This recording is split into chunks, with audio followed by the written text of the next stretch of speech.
of Practice Listening Test 3. Section 1. You have just arrived at the student hostel where you will live during the term. The manager is explaining the rules and another student is asking questions. Listen to the conversation and complete the form. First, you have some time to look at questions 1 to 5 on the Student Hostel Charges for Meals form.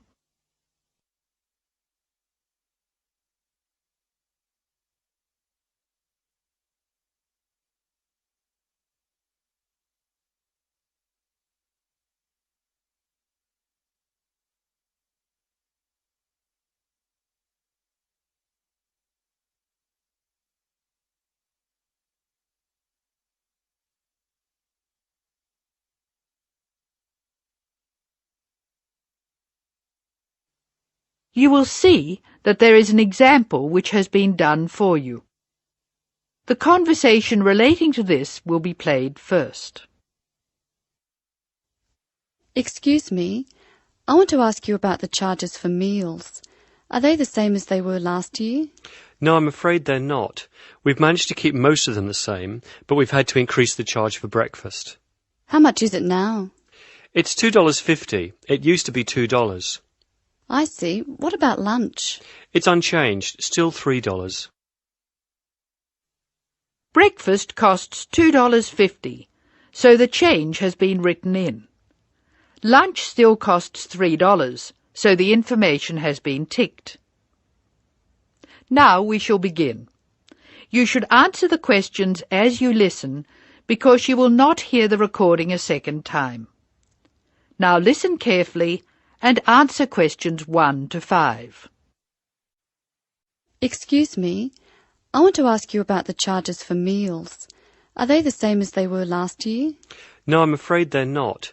We've managed to keep most of them the same, but we've had to increase the charge for breakfast. How much is it now? It's $2.50. It used to be $2. I see. What about lunch? It's unchanged, still $3. Does dinner still cost $3? Yes, it does. We've managed to keep the prices down this year, but the best deal is the 3-meal plan for $48 per week. We give you vouchers to present when you come into the cafeteria, and you get 21 meals for your $48. That works out to a little more than $2 a meal. The 2-meal plan is also at last year's rates of $36 per week. We give you vouchers for that too. My sister was in this hostel before me. I'm sure the hours for breakfast used to be longer. Yes, they were. They used to be 7 to 9:30, but to keep our expenses down, we made them 7 to 9. Lunch is the way it was, though. Hold on, dinner, 6 to 7:30, isn't that a change? Yes, it is, and in fact the form is wrong. It used to be 5:30 to 7:30, but now it's 6 to 8 p.m. 6 to 8 p.m, that's good. So, which plan would you like? I'd like to think about it, please. I need to check my lecture schedule. Now look at questions 6 to 8.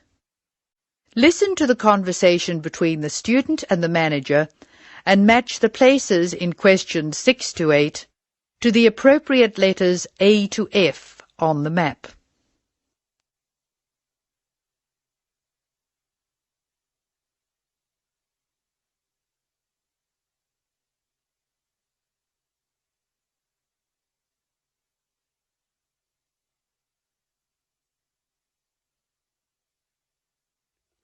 Can you tell me how to get to my room, please? Of course. You're in the new wing, which is very freshly painted and pleasant. But I'm afraid you're going to have to go to a couple of other offices before you can have the key.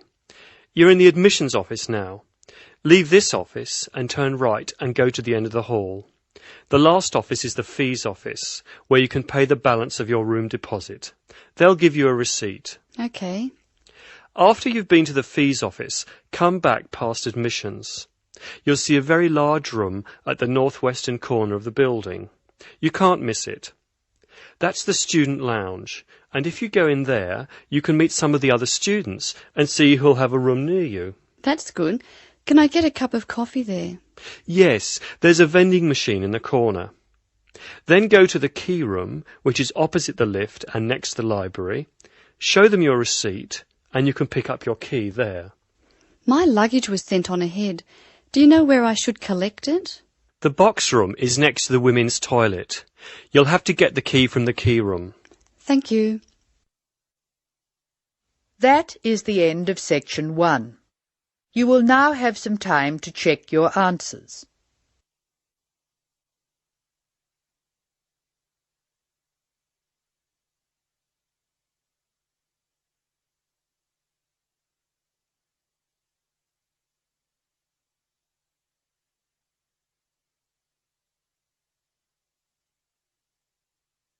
Now turn to section 2. Section 2. You are going to hear a teacher helping high school students visiting from an overseas school to fill in a school excursion permission note.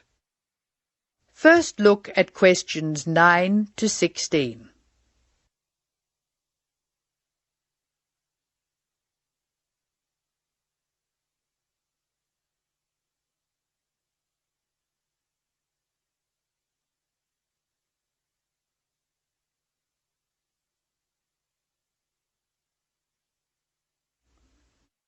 Listen while a teacher tells you how to complete the school excursion permission note. Write no more than 3 words or numbers for each answer.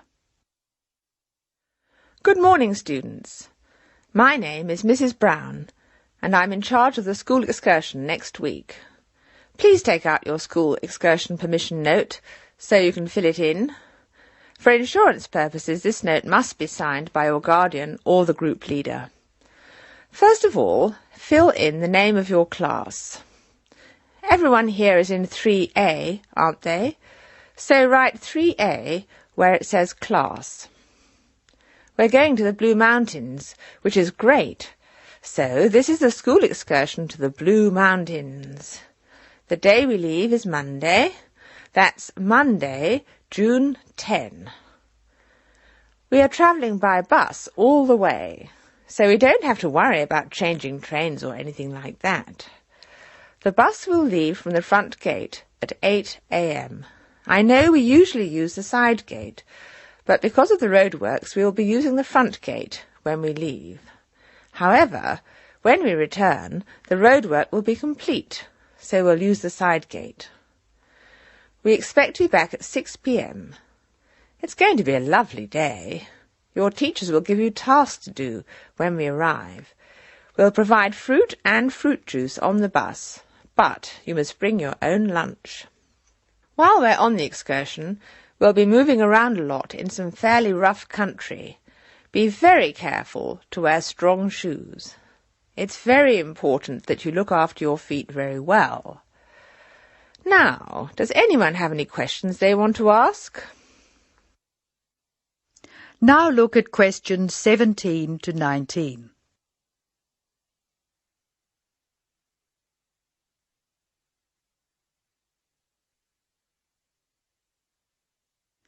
As the talk continues, answer questions 17 to 19.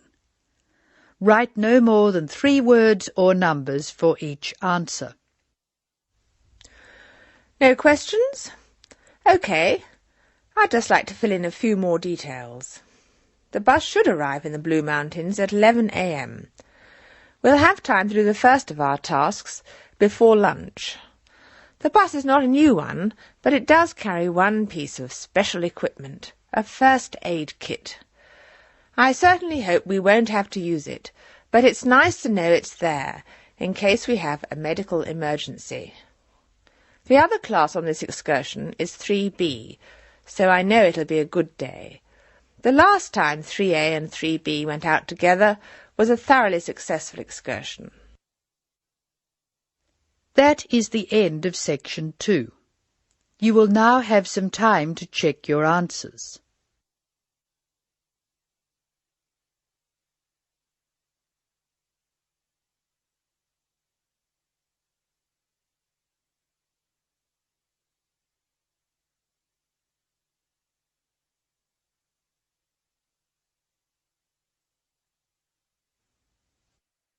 Now turn to section 3. Section 3. In this section, you will hear a conversation between Mrs. Lamb, a member of the staff in a large hospital, and Andrew, who is a student in the nursing school. Mrs. Lamb is explaining the rules about visiting hours in the hospital. Look at questions 20 to 25.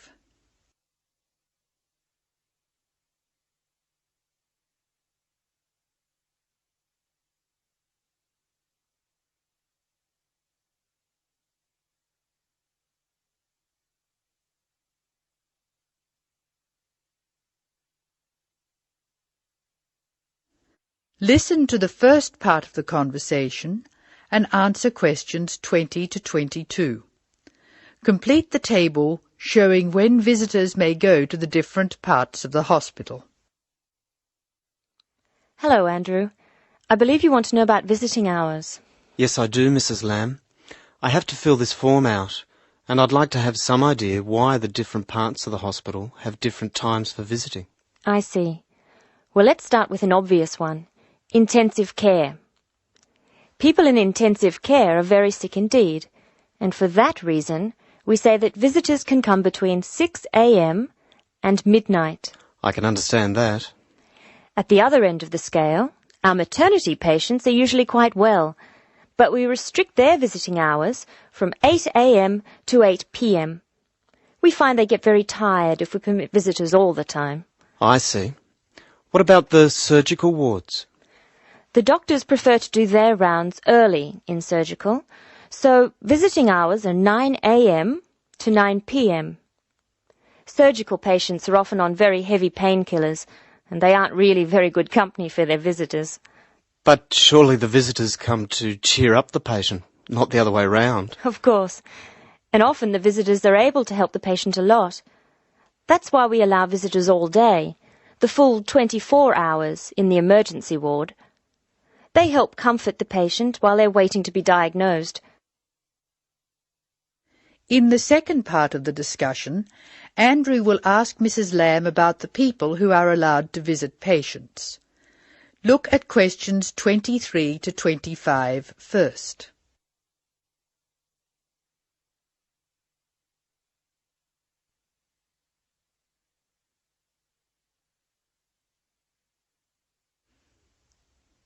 Complete the table showing who is allowed to visit and the number of visitors permitted.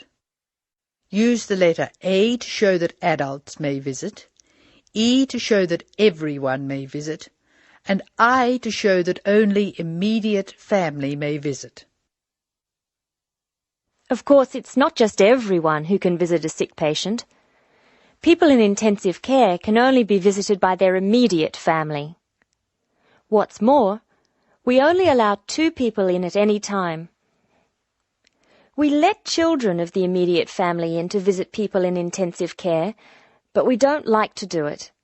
It's very hard on the children, and it may distress the patient. However, if the patient asks for the child, and the family agrees, that's okay. What about children in maternity? Of course we let them in. They're very pleased to see their mothers. The rule in maternity is everyone may visit, up to 6 people at a time. The maternity ward is quite sociable after all. The surgical ward must be different. It is indeed. We don't allow children in the surgical ward because of the danger of infection. And as you know, we restrict the hours. There are a lot of procedures which must be carried out on surgical patients, and we only let 2 visitors come in at a time. And in emergency, people are allowed to visit all the time? Oh yes, we rely on patients' relatives to be there for them, and we permit everyone to visit the emergency department at all hours. However, we restrict it to 3 visitors for each patient. Otherwise, the room just gets totally crowded. Now listen to Mrs. Lamb explaining where Andrew will spend the first week of his training. Circle 2 letters. An example has been done for you. Look at questions 26 and 27.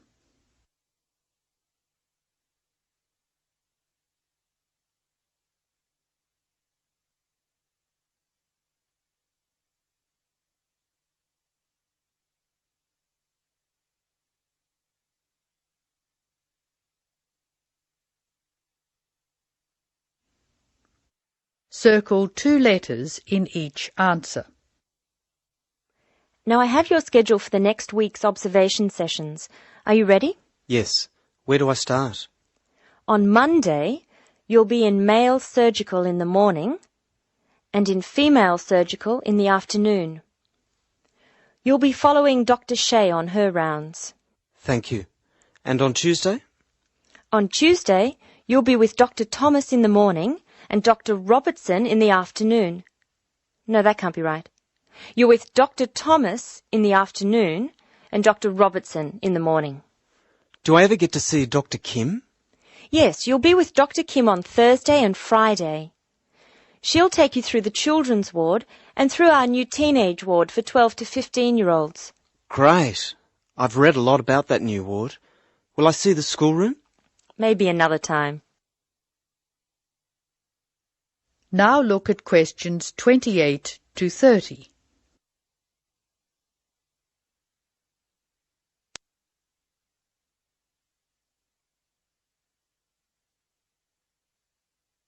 Now answer questions 28 to 30. Write no more than 3 words or numbers for each answer. And what will I do on Wednesday? On Wednesday, you'll join the other students for lectures. You'll be in the Redmore lecture room between 8 and 10 a.m. and later between 2 and 3 p.m. Thank you. Do you know how big my class is? The intake this term is 200 first-year students. I'm pleased to say about 1/3 are men, which is good. Nursing used to be an almost entirely female occupation. I know. My father trained as a nurse, and he was considered very unusual. Is he still working as a nurse? Yes, he's working in a hospital in the country. I guess I just wanted to follow his example. That is the end of section 3. You will now have some time to check your answers.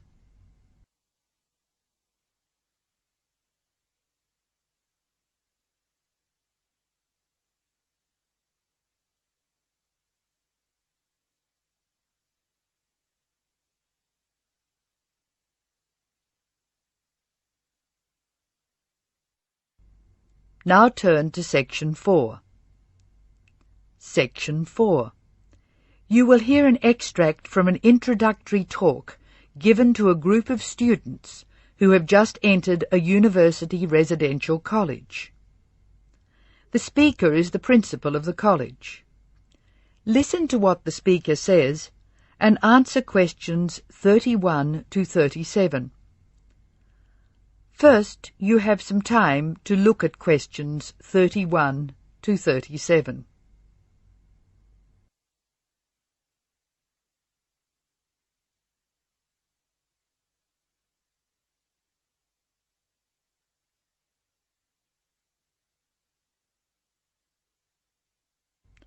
Now listen carefully and answer questions 31 to 37. Good morning and welcome to Scholastic House. I am delighted to see you here. It is my duty to explain to you some of the history of our college and some of the traditions which I hope you will uphold. The idea for Scholastic House was expounded by Samuel Wells in 1898. Wells was a visionary whose ideas were well ahead of his time. He wanted a college which would encourage friendship between people of different races and nationalities. Wells died in 1900 before he could see the college in action. Scholastic House finally began operating in 1903 with 10 students. Those students came from Asia, Europe and the Americas. At that time, Scholastic House accepted only male students, although it has been co-educational since 1963. 9 of these foundation students went on to lead illustrious lives. The only exception died tragically on his way home from Scholastic House to Sarawak. He had only recently graduated with an honours degree in law, and he was robbed of a brilliant future. The other 9 students, as I said, led very fulfilling lives. 3 became political leaders, 3 became doctors.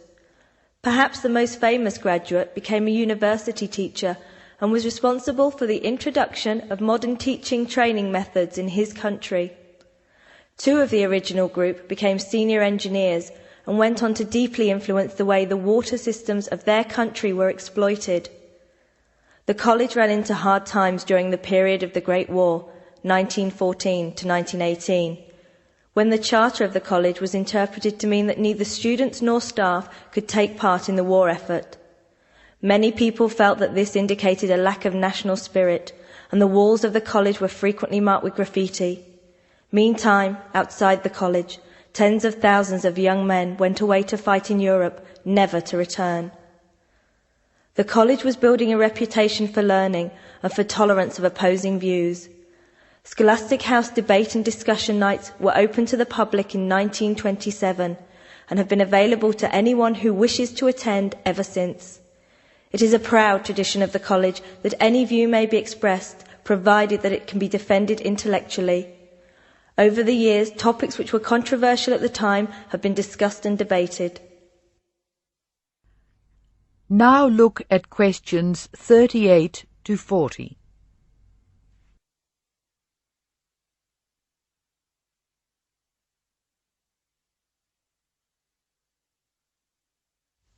As I said, the college has a proud history of publicly examining controversial issues. Why should we do this? The publicity we receive is often sensational, and there is no joy in encouraging argument for its own sake. In fact, that sort of discussion just increases tension. The only legitimate reason for our behaviour is that it casts light upon the topic in question and informs the debate. And controversial topics are the ones which most need informed attention. As the world forges ahead, we often find our scientists have outstripped our philosophers. We frequently develop scientific marvels without realizing their full implications. Nowhere is this more obvious than in medicine. We are now able to keep people alive far longer than before. But this medical ability must be measured in relation to the quality of those lives. I urge you to spend your time at Scholastic House wisely. You are the heirs of an excellent academic tradition of which we can all be justly proud. It is your responsibility to continue this tradition of querying where our world is going. Progress is not always upwards. I wish you every joy in your time here, and I hope that I will hear much well-informed debate from you. That is the end of section 4. Now you have some time to check your answers.